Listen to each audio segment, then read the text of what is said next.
ದಿನಕ್ಕೆ 3 ಆವರ್ತಿ ಪ್ರಾರ್ಥನೆಗೆ ಪ್ರಾಮುಖ್ಯತೆ ಕೊಡ್ತಾ ಇದ್ದ. ಅಬ್ರಹಾಮನು ಗುಡಾರ ಎಲ್ಲೆಲ್ಲ ಆಗ್ತಾ ಇದ್ದೋ ಅಲ್ಲೆಲ್ಲ ಪ್ರಾರ್ಥನೆಗೆ ಪ್ರಾಮುಖ್ಯತೆ ಕೊಡ್ತಾ ಇದ್ದ. ಅಪೊಸ್ತಲರು ಎಲ್ಲೆಲ್ಲಿ ಕೂಡಿ ಬರ್ತಾ ಇದ್ರು ಅಲ್ಲೆಲ್ಲ ಪ್ರಾರ್ಥನೆಗೆ ಪ್ರಾಮುಖ್ಯತೆ ಕೊಡ್ತಾ ಇದ್ರು. ಆ ಕಾರಣಕ್ಕಾಗಿ ಅವ್ರ ಮೂಲಕ ದೇವರು ದೊಡ್ಡ ಕಾರ್ಯಗಳನ್ನು ಮಾಡ್ತಾ ಇದ್ದಾನ. ಹಲ್ಲೆಲೂಯಾ. ಒಂದ್ಸಾರಿ ಯೇಸು ಸ್ವಾಮಿ ಕೂಡ ಮಾರ್ಕನ ಸುವಾರ್ತೆಗೆ ಬರೋಣ. ಯೇಸು ಸ್ವಾಮಿ ಕೂಡ ಒಂದ್ಸಾರಿ ಪ್ರಾರ್ಥನೆ ಮಾಡಕ್ಕೆ ಹೋಗ್ತಾನೆ. 8ನೇ ನಿಮಿಷ ಹೇಳ್ತಾನೆ. Thank you Jesus. 2ನೇ ವಚನ, ಮಾರ್ಕನ ಸುವಾರ್ತೆ 9ನೇ ಅಧ್ಯಾಯ 2ರಿಂದ 8ನೇ ವಚನದವರೆಗೆ ಓದಿಕೊಳ್ಳೋಣ. 6 ದಿವಸಗಳಾದ ಮೇಲೆ ಯೇಸು ಪೇತ್ರ, ಯಾಕೋಬ, ಯೋಹಾನರನ್ನು ಮಾತ್ರ ವಿಂಗಡವಾಗಿ ಕರೆಕೊಂಡು ಎತ್ತರವಾದ ಬೆಟ್ಟಕ್ಕೆ ಹೋದನು. ಅಲ್ಲಿ ಅವರ ಕಣ್ಣ ಮುಂದೆ ಆತನ ರೂಪ ಬೇರೆಯಾಯಿತು. ಆತನ ವಸ್ತ್ರಗಳು ಬಹು ಬೆಳ್ಳಗೆ ಹೊಳೆಯುತ್ತಿದ್ದವು. ಭೂಲೋಕದಲ್ಲಿರುವ ಯಾವ ಅಗಸನಾದರೂ ಅಷ್ಟು ಬೆಳ್ಳಗೆ ಮಾಡಲಾರನು. ಇದಲ್ಲದೆ ಎಲಿಯನು, ಮೋಶೆಯು ಅವರಿಗೆ ಕಾಣಿಸಿಕೊಂಡು ಯೇಸುವಿನ ಸಂಗಡ ಮಾತಾಡುತ್ತಿದ್ದನು. ಆಗ ಪೇತ್ರನು ಯೇಸುವಿಗೆ, ಗುರುವೇ, ನಾವು ಇಲ್ಲೇ ಇರುವುದು ಒಳ್ಳೆಯದು. 3 ಪರ್ಣಶಾಲೆಗಳನ್ನು ಕಟ್ಟುವೆವು, ನಿನಗೊಂದು, ಮೋಶೆಗೊಂದು, ಎಲಿಯನಿಗೊಂದು ಎಂದು ಹೇಳಿದನು. ಏನು ಹೇಳಬೇಕೋ ತಿಳಿಯದೆ ಹೀಗೆ ಮಾತಾಡಿದನು. ಅವರು ಬಹಳವಾಗಿ ಹೆದರಿಕೊಂಡಿದ್ದರು. ಅಷ್ಟರಲ್ಲಿ ಮೋಡವು ಬಂತು, ಅವರ ಮೇಲೆ ಕವಿಯಿತು. ಆ ಮೋಡದೊಳಗಿಂದ, ಈತನು ಪ್ರಿಯನಾಗಿರುವ ನನ್ನ ಮಗನು, ಈತನ ಮಾತನ್ನು ಕೇಳಿರಿ ಎಂದು ಆಕಾಶವಾಣಿ ಆಯಿತು. ಪಕ್ಕನೆ ಅವರು ಸುತ್ತಲೂ ನೋಡಿದಾಗ ತಮ್ಮ ಸಂಗಡ ಯೇಸುವನ್ನೇ ಹೊರತು ಆಗಿನಿಂದ ಮತ್ಯಾರನ್ನು ಕಾಣಲಿಲ್ಲ. మార్కు సువార్త 9:2 వరకు. 6 దినములైన తరువాత యేసు పేతురును, యాకోబును, యోహానును మాత్రము వెంట పెట్టుకుని ఎత్తైన ఒక కొండ మీదికి ఏకాంతముగా వారిని తోడుకొని పోయి వారి ఎదుట రూపాంతరము పొందెను. అంతలో ఆయన వస్త్రములు ప్రకాశమానమైనవియు మిగుల తెల్లనివైనవియు ఆయను. లోకమందు ఏ చాలికిను అంత తెల్లగా చెలువలేడు.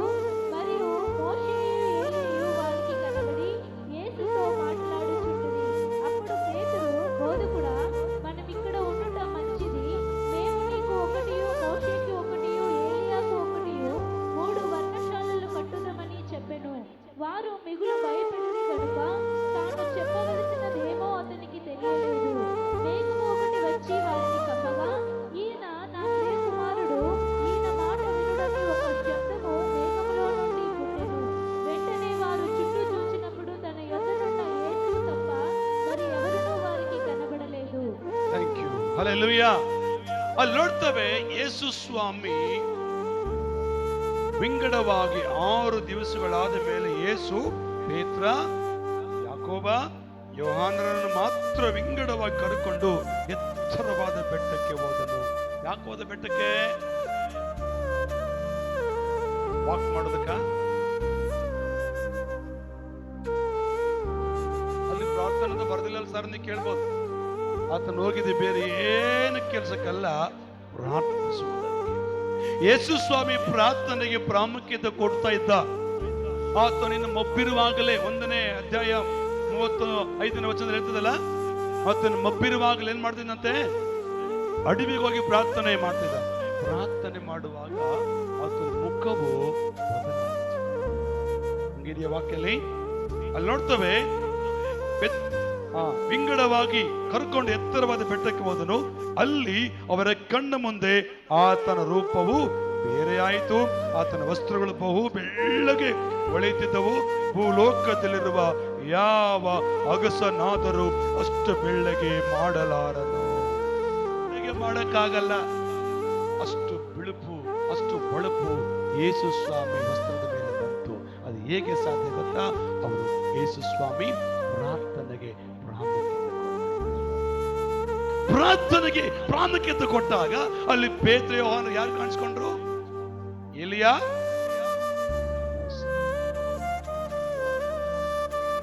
ನೀನು ಪ್ರಾರ್ಥನೆಗೆ ಪ್ರಾಮುಖ್ಯತೆ ಕೊಟ್ರೆ ದೇವರು ದರ್ಶನದಲ್ಲಿ ನಿನ್ನೊಂದಿಗೆ ಮಾತಾಡ್ತಾನೆ. ನೀನು ಪ್ರಾರ್ಥನೆ ಪ್ರಾಮುಖ್ಯತೆ ಕೊಟ್ರೆ ಕನಸಿನಲ್ಲಿ ನಿನ್ನೊಂದಿಗೆ ದೇವರು ಮಾತಾಡ್ತಾನೆ. ಇಲ್ಲ ವಾಕ್ಯ ನಿನ್ನ ಮುಂದೆ ಬರ್ತದೆ. ಈ ವಚನ ಓದು, ಈ ವಾಕ್ಯ ಓದು, ಇಲ್ಲ ಹಿಂಗ ಆಗ್ತದ ನೋಡು, ಹಿಂಗ್ ಬರ್ತದ ನೋಡು. ಈಗ ಇದೆಲ್ಲ ಪ್ರಾರ್ಥನೆಗೆ ಪ್ರಾಮುಖ್ಯತೆ ಕೊಟ್ಟರೆ ಮಾತ್ರನೇ ಬರ್ತದೆ. ಪ್ರಾರ್ಥನೆಗೆ ಪ್ರಾಮುಖ್ಯತೆ ಕೊಟ್ಟಿಲ್ಲ ಅಂದ್ರೆ ಮುಂದೆ ಬರವೆಲ್ಲ ಏನ್ ಗೊತ್ತಾ, ಕೊಳ್ಳಿಗೆಲ್ಲ ದಾರ ಸುತ್ತಿಕೊಂಡರವೆ. ಏನಂಗಂದ್ರೆ ಯೇಸು ಕ್ರಿಸ್ತನು ಪ್ರಾರ್ಥನೆಗೆ ಪ್ರಾಮುಖ್ಯತೆ ಕೊಟ್ಟನು. ಪೇತ್ರ, ಯೋಹಾನ, ಯಾಕೋಬರು ಕೂಡ ಪ್ರಾರ್ಥನೆಗೆ ಪ್ರಾಮುಖ್ಯತೆ ಕೊಟ್ಟು ಯೇಸುವಿನಿಂದ ಹೋದರು. ಅವರಿಗೆ ಕಾಣಿಸಿಕೊಂಡದ್ದು ಎಲಿಯ, ಮೋಸೆ. ಆದ್ರೆ ಹೇಳ್ತಾರೆ, ಸ್ವಾಮಿ ನಾವಿಲ್ಲೇ ಇರೋದು ಚೆನ್ನಾಗಿ, ನಿನಗೊಂದು ಎಲಿನಿಗೊಂದು ಮೋಸೆಗೊಂದು ಒಂದು ಪರ್ಣಶಾಲೆ ಕಟ್ಟಿವೇನೋ, ಕಟ್ಟಿಬಿಡೋಣ, ಇಲ್ಲೇ ಇರೋಣ ಅನ್ಕೊಂಡ್ರು. ಆದ್ರೆ ಆಕಾಶವು ತೆರೆಯಲ್ಪಟ್ಟು ಒಂದು ವಾಣಿಯನ್ನು ಕೂಡ ಕೇಳಿಸ್ಕೊಂಡ್ರು. ವಾಕ್ಯ ಹಂಗಿದೆಯಾ? ಐತ ವಾಕ್ಯಲ್ಲಿ ದೇವ್ರ ವಾಕ್ಯ ಹೇಳ್ತದೆ, 7ನೇ ವಚನ. ಅಷ್ಟರಲ್ಲಿ ಮೋಡ ಬಂದು ಅವರ ಮೇಲೆ ಕವಿಯಿತು. ಆ ಮೋಡದೊಳಗಿಂದ ಈತನು ಪ್ರಿಯನಾಗಿರುವ ನನ್ನ ಮಗನು, ಈತನ ಮಾತನ್ನು ಕೇಳಿರಿ ಎಂದು ಆಕಾಶ. ದೇವರ ಸ್ವರ ಕೇಳಬೇಕಂದ್ರೆ ಜನರಿಗೆ ಆಸೆ ಇದೆ. ನನ್ನೊಂದಿಗೆ ಮಾತಾಡಪ್ಪ ಅಂತ ಅನ್ನೋರೇ ಜನರು ಇದ್ದೀರಿ. ದೇವರಿನೊಂದಿಗೆ ಮಾತಾಡ್ಲಿಕ್ಕೆ ಅದನ್ನು ಸದಾ ಸಿದ್ಧನಾಗಿಲ್ಲ. ಗಮನಿಸ್ರಿ, ಈ ಕಡೆ ನೋಡಿದ್ರೆ ಅವ್ರು ಈ ಕಡೆ ಇರ್ತಾರೆ. ಅದನ್ನ ಅರ್ಥ ಮಾಡ್ಕೊಂಡು ಪ್ರಾರ್ಥನೆಗೆ ಪ್ರಾಮುಖ್ಯತೆ ಕೊಟ್ರೆ ದೇವರ ವಾಣಿ. ನಾನು ನಂಬ್ತೇನೆ, ಕರ್ತನಲ್ಲಿ ಮನಸ್ಫೂರ್ತಿಯಾಗಿ ಕೂತ್ಕೊಂಡು ಪ್ರಾರ್ಥಿಸಿದ್ರೆ ನನ್ನ ದೇವರ ಸ್ವರವನ್ನು ಕೇಳಿಸ್ಕೊಂಡು ಪ್ರೇರೇಪಣೆ ಬರ್ತದೆ.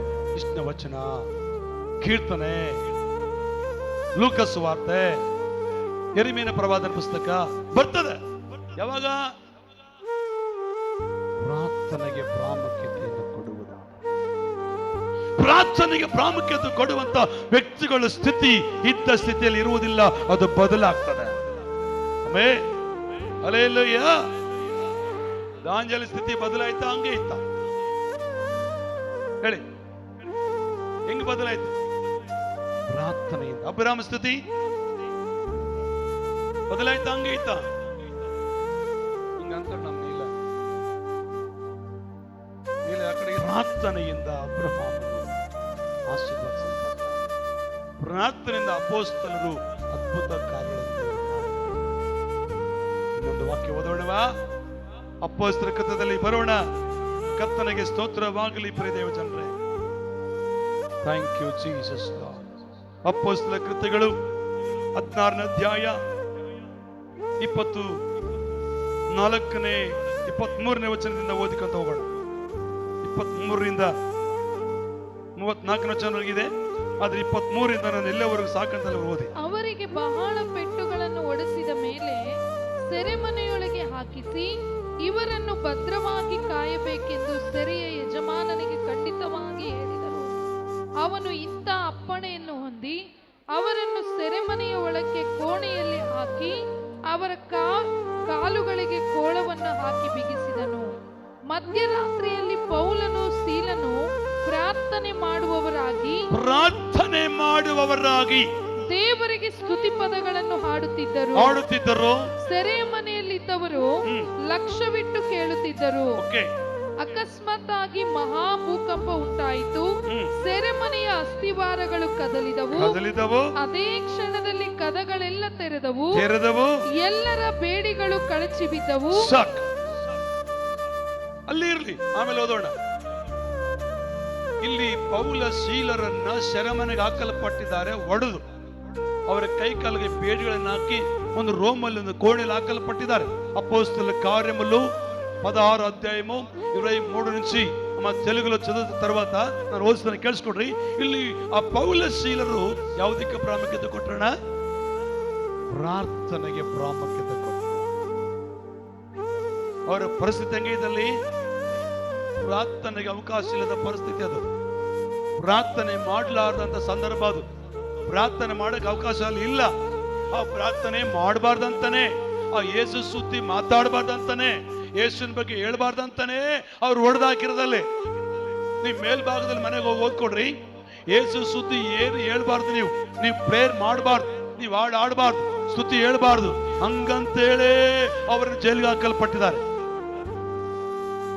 ಆದ್ರೆ ಅವ್ರು ಯಾವುದಕ್ಕೆ ಪ್ರಾಮುಖ್ಯತೆ ಕೊಟ್ಟರು? ಸುಮ್ಮನೆ ಓದಿಲ್ಲ. ನೀವು ಹೋಗಿ ಮನೆಯಲ್ಲಿ 16ನೇ ಅಧ್ಯಾಯ 1ನೇ ವಚನ ಓದ್ಕೊಂತ ಬರ್ರಿ. ಅವರನ್ನ ಯೇಸು ಸ್ವಾಮಿ ಸುದ್ದಿ ಎತ್ತಿ ಆಡ್ದಂತಾನೆ ಹಾಕಿದ್ರು. ಆದ್ರೆ ಅವ್ರು ಯಾವುದಕ್ಕೆ ಪ್ರಾಮುಖ್ಯತೆ ಕೊಟ್ರು? ಜೋರಾಗಿ ಹೇಳಿ, ಯಾವುದಕ್ಕೆ ಪ್ರಾಮುಖ್ಯತೆ ಕೊಟ್ರು? ಎಲ್ಲರೂ ಮಾತಾಡ್ಬೇಕಲ್ವಾ? ಪ್ರಾರ್ಥನೆಗೆ ಪ್ರಾಮುಖ್ಯತೆ ಕೊಟ್ಟಿದ್ದಕ್ಕಾಗಿಯೇ ಅವರ ಕೈಗಳಿಗೆ ಕಾಲುಗಳಿಗೆ ಕಟ್ಟಲ್ಪಟ್ಟ ಕಟ್ಟುಗಳು ಕಿತ್ಕೊಂಡು ಹೋದವು. ಅಲ್ಲಿ ಭೂಕಂಪ ನಡೀತು, ಅಸ್ಥಿವಾರ ಕದಲಿದವು. ಆ ಜೈಲಿಗೆ ಎಲ್ಲರೂ ಕೂಡ ಯೇಸು ಸ್ವಾಮಿಯ ಸ್ವರವನ್ನ, ಯೇಸು ಸ್ವಾಮಿಯ ಪದಗಳನ್ನ ಕೇಳಿಸಿಕೊಳ್ತಾ ಇದ್ದಾರೆ. ಹಲ್ಲೆಲೂಯಾ. ಪೌಲಶೀಲರು ಪ್ರಾರ್ಥನೆಗೆ ಪ್ರಾಮುಖ್ಯತೆ ಕೊಟ್ಟ ಕಾರಣಕ್ಕಾಗಿಯೇ ಅವರನ್ನ ದೇವರು ಏನ್ ಮಾಡಿದ್ರು? ಬೈಬಲ್ ವಾಕ್ಯ 24 ನೋಡ್ರಿ. ಸೆರೆಮನೆಯ ಒಳಕೋಣೆಯಲ್ಲಿ ಹಾಕಿ ಅವರ ಕಾಲುಗಳಿಗೆ ಕೋಳವನ್ನು ಹಾಕಿ ಬಿಗಿಸಿದರು. ಮಧ್ಯರಾತ್ರಿಯಲ್ಲಿ ಪೌಲಶೀಲನು ಪ್ರಾರ್ಥನೆ ಮಾಡುವವರಾಗಿ ದೇವರಿಗೆ ಸ್ತುತಿ ಪದಗಳನ್ನು ಹಾಡುತ್ತಿದ್ದರು. ಸೆರೆಮನೆಯಲ್ಲಿದ್ದವರು ಲಕ್ಷ್ಯವಿಟ್ಟು ಕೇಳುತ್ತಿದ್ದರು. ಆಮೇಲೆ ಅಕಸ್ಮಾತ್ ಆಗಿ ಮಹಾ ಭೂಕಂಪವಾಯಿತು. ನಂಬರ್ 1. ಎರಡನೇದಾಗಿ ಸೆರೆಮನೆಯ ಅಸ್ಥಿವಾರಗಳು ಕದಲಿದವು. ಮೂರನೇದಾಗಿ ಅದೇ ಕ್ಷಣದಲ್ಲಿ ಕದಗಳೆಲ್ಲ ತೆರೆದವು. ನಾಲ್ಕನೇದಾಗಿ ಎಲ್ಲರ ಬೇಡಿಗಳು ಕಳಚಿ ಬಿದ್ದವು. ಪ್ರಾರ್ಥನೆಗೆ ಪ್ರಾಮುಖ್ಯತೆ ಕೊಟ್ಟ 4 ಕಾರಣ. 1, ಮಹಾ ಭೂಕಂಪ. 2, ಸೆರೆಮನೆ ಅಸ್ಥಿವಾರಗಳು ಕದಲಿದವು. 3, ಬಾಗಿಲು ಓಪನ್ ಆದವು. 4, ಅವರಿಗೆ ಹಾಕಿದ ಬೇಡಿಗಳೇನಾದವು?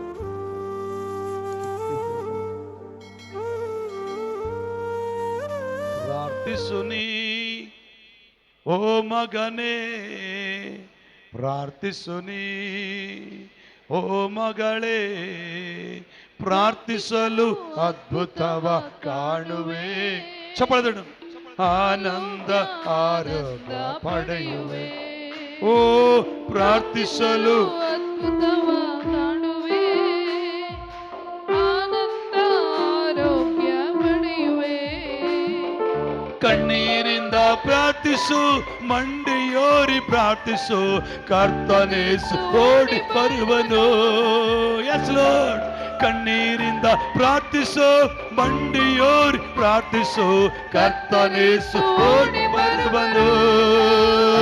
ನಿನ್ನ ಕಣ್ಣೀರೆಲ್ಲ ಒರೆಸಿ ಬಿಡುವನು. ನಿನ್ನ ಕರವ ಹಿಡಿದು ನಿನ್ನ ಕಾಯುವರು. ಎಸ್, ನಿನ್ನ ಕಣ್ಣೀರೆಲ್ಲ ಒರೆಸಿ ಬಿಡುವರು. ನಿನ್ನ ಕರವ ಹಿಡಿದು ಕಾಯುವನು. ಪ್ರಾರ್ಥಿಸುನೇ ಓ ಮಗನೇ, ಪ್ರಾರ್ಥಿಸುನೇ ಓ ಮಗಳೇ, ಪ್ರಾರ್ಥಿಸಲು ಚಪ್ಪಳೆ ಕಾಣುವೆ, ಆನಂದ ಆರೋಗ್ಯ ಪಡೆಯುವೆ. ಓ ಪ್ರಾರ್ಥಿಸಲು ಅದ್ಭುತವ ಕಾಣುವೆ, ಆನಂದ ಆರೋಗ್ಯ ಪಡೆಯುವೆ. ಹಲ್ಲೆಲೂಯಾ. ಪೌಲಶೀಲರು ಯಾವುದಕ್ಕೆ ಪ್ರಾಮುಖ್ಯತೆ ಕೊಟ್ಟರು? ಅವ್ರಿಗೆ ಏನೇನು ಲಾಭ? ನಂಬರ್ 1, ನೆನಪಿಟ್ಕೊಳ್ಳಿ, ಬರೆದಿಟ್ಕೊಳ್ಳಿ, ನಾಳೆ ಹೇಳ್ಬೇಕದನ್ನ. ಮಹಾ ಭೂಕಂಪವಾಯಿತು. ಕೈಯಲ್ಲಿ ಕೈಯಲ್ಲಿ ಕೈಯಲ್ಲಿ ಮಹಾ ಭೂಕಂಪವಾಯಿತು. ಸೆರೆಮನೆ ಅಸ್ಥಿವಾರ ಕದಲಿದವು. ಆಮೇಲೆ ಅದರ ಬಾಗಿಲು ತೆರೆದವು. 4, ಅವರ ಕೈಗೆ ಕಾಲಿಗೆ ಹಾಕಲ್ಪಟ್ಟ ಬೇಡಿಗಳು ಕಿತ್ಕೊಂಡು ಹೋದವು. ಇದು 4 ನಡಿಲಿಕ್ಕೆ ಮುಖ್ಯ ಕಾರಣ. ಈ 4 ಅದ್ಭುತ ಜೀವನದಲ್ಲಿ ನಡೀಲಿಕ್ಕೆ ಮುಖ್ಯ ಕಾರಣ ಪ್ರಾರ್ಥನೆ. ಇವತ್ತು ನಿನಗೆ ಯಾವ ಕಟ್ಟು ಕಟ್ಟಲ್ಪಟ್ಟಿದೆ? ಮಾಟ ಮಂತ್ರ ಕಟ್ಟಲ್ಪಟ್ಟಿದೆಯಾ? ರೋಗ ಎಂಬ ಕಟ್ಟು ನಿನ್ನೆ ಬಾಧಿಸ್ತಾ ಇದೆಯಾ? ಚಿಂತೆ ಎಂಬ ಕಟ್ಟು ನಿನ್ನೆ ವೇಧಿಸ್ತಾ ಇದೆಯಾ? ಈಗ ನಿನಗೆ ನೆಮ್ಮದಿಲ್ಲದ ಜೀವನದಲ್ಲಿ ಬಳಲ್ತಾ ಇದೆಯಾ? ಪ್ರಾರ್ಥನೆಗೆ ಪ್ರಾಮುಖ್ಯತೆ ಕೊಡು. ಈ 4 ಕಟ್ಟುಗಳನ್ನು ಹೆಂಗ ದೇವರು ತೆಗೆದುಹಾಕಿದನೋ ಹಾಗೆ ನಿನ್ನ ಜೀವನದಲ್ಲಿ, ನಿನ್ನ ಕುಟುಂಬದಲ್ಲಿ ಆ ಕಾರ್ಯ ಮಾಡಲಿಕ್ಕೆ ಅವರು ಶಕ್ತರಾಗಿದ್ದಾರೆ. ಆಮೆನ್. ಹಲ್ಲೆಲೂಯಾ. ಕೆಲವು ಸಾರಿ ಏನ್ ಮಾಡಕ್ ಹೋದ್ರು ನಮ್ಮ ಪ್ರಯತ್ನ ನಡೆಯಲ್ಲ. ಅದೊಂದು ಕಟ್ಟು ಕಟ್ಟಲ್ಪಟ್ಟದ ಸೈತಾನ. ಆ ಕಟ್ಟುಗಳನ್ನು ಬಿಚ್ಚಬೇಕು. ಆಮೆನ್.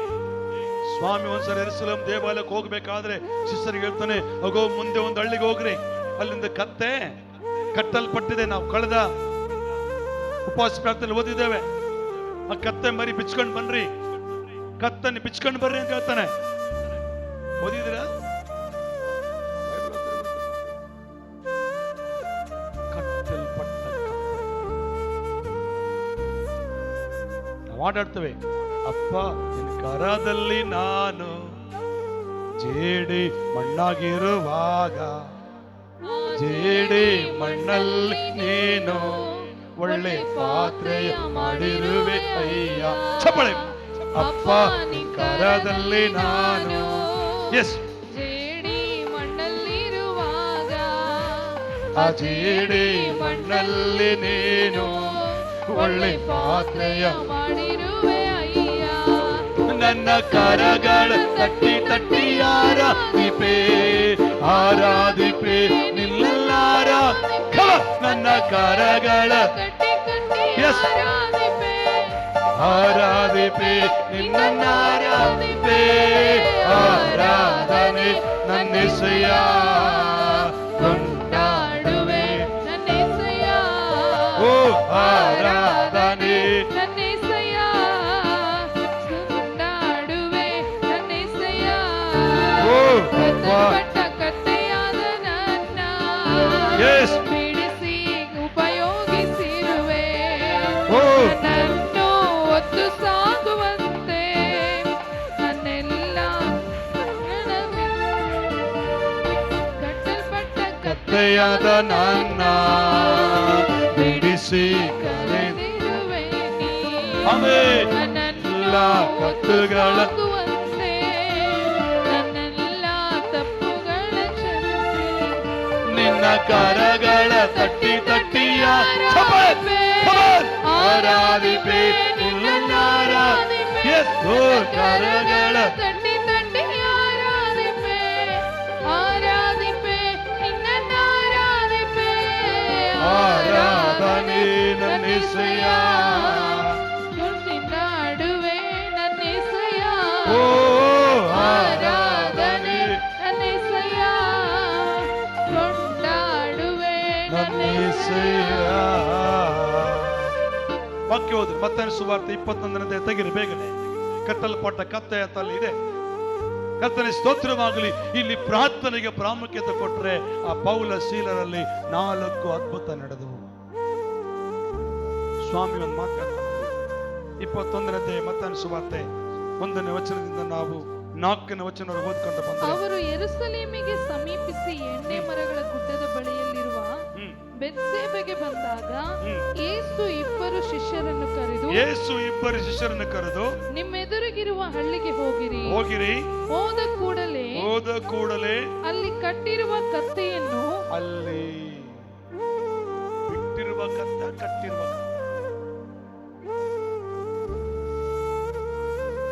ಹೇಳಿ, ಅಲ್ಲಿ ಬಿಟ್ಟಿರುವ ಕತ್ತೆನ ಅಲ್ಲಿ ಕಟ್ಟಿರುವ ಕತ್ತೆನ?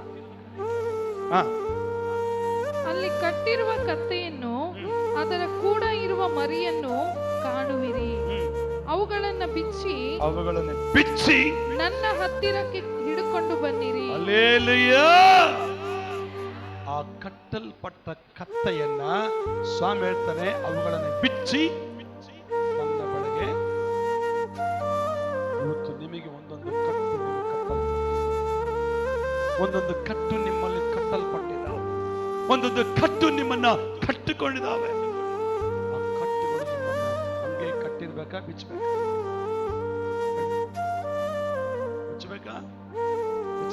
ಯಾವುದಕ್ಕೆ ಪ್ರಾಮುಖ್ಯತೆ ಕೊಡಬೇಕು?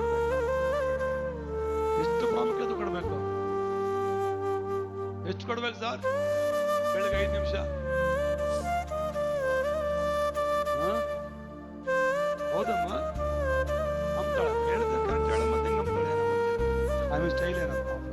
ಕೆಲವರು ಸ್ಟೈಲ್ ಹಂಗಿರ್ತದೆ. ತಪ್ಪಿಲ್ಲ. ದಿನಕ್ಕೆ 24 ಗಂಟೆ ದೇವ್ರ ಟೈಮ್ ಕೊಟ್ಟಿದ್ದಾನೆ.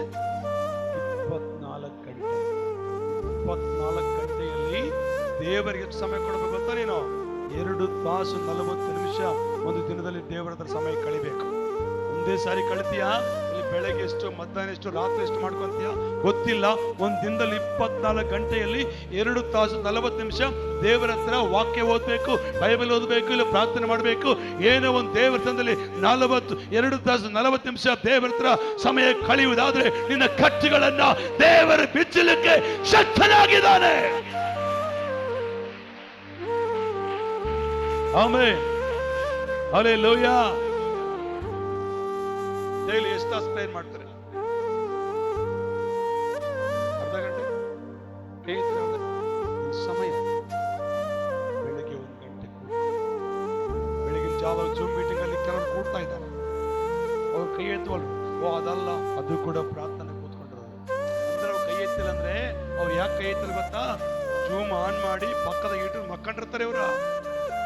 ಅದಕ್ಕೆ ಅವ್ರಂಗೆ ಕೈ ಎತ್ತಿಲ್ಲ. ಪಾಪ ಕೊಟ್ರೆ ಜೀವಿತವನ್ನ ದೇವರು ಬದಲಾಯಿಸ್ತಾರೆ. ಪೇತ್ರ ಯೋಹಾನರು ಪ್ರಾರ್ಥನೆಗೆ ಪ್ರಾಮುಖ್ಯತೆ ಕೊಟ್ಟರು. ಅವ್ರ ಮೂಲಕ ಕುಂಟು ಕಾಲನಿಗೆ ಶಕ್ತಿ ಬಂತು. ದಾನಿಯೇಲ ಪ್ರಾರ್ಥನೆಗೆ ಪ್ರಾಮುಖ್ಯತೆ ಕೊಟ್ಟ. ಸಿಂಹದ ಬಾಯಿಗಳನ್ನು ಯಾರು ಕಟ್ಟಿದ್ರು? ದೇವದೂತ ಕೆಳಗಿಳಿದು ಬಂದು ಕಟ್ಟಿದ್ರು. ಅಬ್ರಾಮನು ಪ್ರಾರ್ಥನೆ ಪ್ರಾಮುಖ್ಯತೆ ಕೊಟ್ಟ. ಅವನ ಐಶ್ವರ್ಯ ಎಲ್ಲಿಂದ ಬಂತು? ಭೂಮಿ ಆಕಾಶ ಉಂಟು ಮಾಡಿದ ಯೆಹೋವನಿಂದಲೇ ಅವನ ಐಶ್ವರ್ಯವಂತನಾದನು. ಅಪೊಸ್ತಲರು ಪ್ರಾರ್ಥನೆಗೆ ಪ್ರಾಮುಖ್ಯತೆ ಕೊಟ್ಟರು. ಅವರ ಮೂಲಕವಾಗಿ ನಾನಾ ಅದ್ಭುತ ಕಾರ್ಯಗಳು ದೇವರು ಮಾಡಿದರು. ಪೌಲಶೀಲರು ಪ್ರಾರ್ಥನೆಗೆ ಪ್ರಾಮುಖ್ಯತೆ ಕೊಟ್ಟರು. 4 ಕಾರ್ಯ ನಡೆದವು. ಮಹಾಭೂಕಂಪ ಆಯ್ತು, ಕೈಗಳಿದ್ರೆ ಮಹಾಭೂಕಂಪ ಆಯ್ತು. ಸೆರೆಮನೆ ಅಸ್ಥಿವಾರ ಕದಲಿದವು. ಮುಚ್ಚಲ್ಪಟ್ಟ ಬಾಗಿಲು ಓಪನ್ ಆದವು. ಅವರ ಕೈಗೆ ಕಾಲಿ ಕಟ್ಟಿದ ಬೇಡಿಗಳು ಕಿತ್ಕೊಂಡು ಹೋದ್ರು. ಹೇಳ್ರಿ, ಕಿತ್ಕೊಂಡು ಹೋದ್ರು. ಹೌದು ಸ್ವಾಮಿ, ಹೌದು ಸ್ವಾಮಿ, ನನ್ನ ಕುಟುಂಬದಲ್ಲಿ ಇದೇ ಪರಿಸ್ಥಿತಿ ಇದೆ. ಇವತ್ತು ನನ್ನ ಪ್ರಾರ್ಥನೆಗೆ ಪ್ರಾಮುಖ್ಯತೆ ಕೊಡ್ತಾನೆ. ನೀವು ಹೇಳಿದ್ರೆ ಗೊತ್ತಾಗ್ತದೆ ಎಷ್ಟು ಕೊಡ್ತೀರಂತ. ನೀವು ಕೊಡ್ತೀವಿ, ನಮ್ಗೆ ಗೊತ್ತು. 5 ನಿಮಿಷದಾಗ 3 ನಿಮಿಷ ಅಷ್ಟೇ. ಇನ್ನು 2 ನಿಮಿಷ ನಮ್ಗೆ ಬೇಕಲ್ಲ, ಅರ್ಜೆಂಟ್ ಟೈಮ್. ನನ್ನ ಪ್ರಿಯ ದೇವ್ರ ಮಕ್ಕಳು, ನಿಮ್ಮಲ್ಲಿ ಕೈ ಮುಗಿದು ಜೋಡಿಸ್ಕೊಳ್ತಾನೆ. ಪ್ರಾರ್ಥನೆ ಉಸಿರಾಟ. ಪ್ರಾರ್ಥಿಸದೆ ಸತ್ತ ಸಮಾಧಿ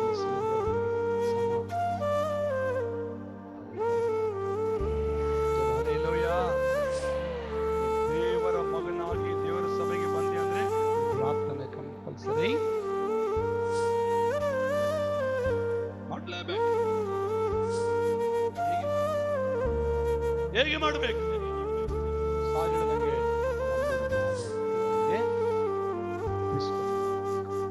ಬಿಸ್ಕಟ್ ಮಾಡಲ್ಲ, ಕಣ್ಣು ಮುಚ್ಚಿಂದಿರ್ತೇವೆ. ಹೌದು ಸ್ವಾಮಿ,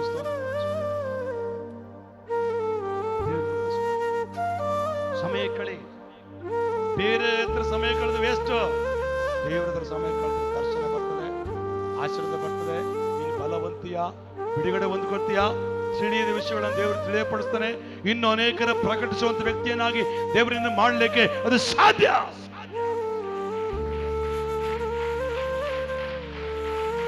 ಆಮೆನ್. ಹಲ್ಲೆಲೂಯಾ. ಏಕಾಗ್ರತೆಯಿಂದ ಪ್ರಾರ್ಥಿಸಬೇಕ. ಪ್ರಾರ್ಥನೆ ಸುಮ್ಮನೆ ಏನೋ ದಬದಬದವಲ್ಲ. ಏಕ ಮನಸ್ಸು, ಚಂಚಲ ಮನಸ್ಸು ತೆಗೆದಾಗ ಎಲ್ಲ ಹೊರಗಿನ ಗಮನ